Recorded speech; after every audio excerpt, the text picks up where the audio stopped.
കടൽക്ഷോഭം നേരിടുന്ന വലിയ പറമ്പിലെ മാവിലാക്കടപ്പുറത്ത് കടലോരവാസികളുടെ ദുരിതം നേരിട്ടറിയാൻ പ്രതിപക്ഷ നേതാവ് പിണറായി വിജയനെത്തി. കഴിഞ്ഞ 2 ആഴ്ചയായി തുടരുന്ന ശക്തമായ കുത്തൊഴുക്കിൽ മാവിലാക്കടപ്പുറം ഒരിയറ പുലിമുട്ട് മുതൽ തെക്കോട്ട് 1 കിലോമീറ്റർ ദൂരത്തിലാണ് കടൽ നാശം വിതച്ചത്. Bhima jewellery, press club junction, Kasaragod. കരയുടെ 50 മീറ്റർ ഭാഗവും ഫുട്ബോൾ മൈതാനവും ഒരിയറ വിഷ്ണുമൂർത്തി ക്ഷേത്രത്തിന്റെ ഭാഗമായുള്ള ബലിതർപ്പണ മതിൽക്കെട്ടും ഇതിനകം കടലെടുത്തിട്ടുണ്ട്. സ്വകാര്യ വ്യക്തികളുടെ 100-ലധികം തെങ്ങുകൾ ഉൾപ്പെടെയുള്ള കാർഷിക വിളകൾ നശിച്ചു.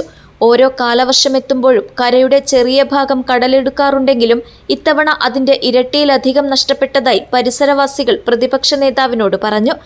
നിർദ്ദിഷ്ട തീരദേശ ഹൈവേക്കായി അതിരു നിശ്ചയിച്ച കുറ്റികളും ഒഴുകിപ്പോയി. തീരദേശ റോഡിന്റെ പല ഭാഗങ്ങളും ഇല്ലാതായി.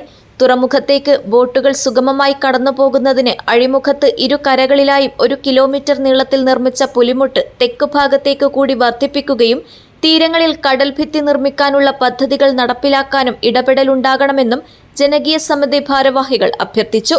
മുൻ MLA M രാജഗോപാലൻ, CPM ജില്ലാ സെക്രട്ടേറിയറ്റ് അംഗം VPP മുസ്തഫ, VV ഉത്തമൻ എന്നിവരും മുൻ മുഖ്യമന്ത്രിക്കൊപ്പമുണ്ടായിരുന്നു.